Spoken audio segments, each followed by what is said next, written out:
Hey guys, PR's workout of the day. Today we have a two-parter. We're gonna start off with the 7 minutes to establish a 3-rep max push press working from the ground. So the way this is gonna begin is the bar is gonna be empty, not loaded at all. Have your weights stacked, ready to go. So at the beginning of the time, we can begin to load it. Now, as we go to set up for the bar, we can get it to the shoulders however we need to. Power clean, squat clean, muscle clean if you can. Be efficient to get the bar up to the shoulders. From here, we're gonna focus on driving the knees out with the weight back to the heels and drive. Now, unlike a jerk, we're looking for a short change of direction. I want you to think about load up and jump as high as you can and let that bar fly off the shoulders. Now, as we move through this, you can cycle through it to minimize time under tension, but at the same time, we wanna make sure that we're receiving it in a quality position of the front rack before we go overhead.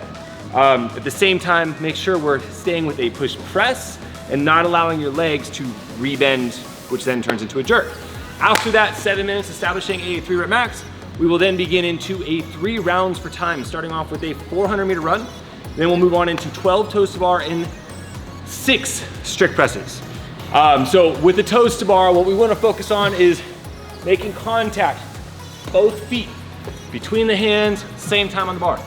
If we're really inconsistent and maybe working with one and an extra kip in between, let's minimize that and work on the technique of our kip under the bar and focus on having a target. You know, whether the target is getting my feet past my armpits, maybe towards my wrists, and then we can progress our way to get 2 toes to bar. Then we'll move on into our strict press. The big thing I really want to emphasize here, because our midline is going to be taxed, is that we make sure that we brace, squeezing our butt, hold our ribs in tight.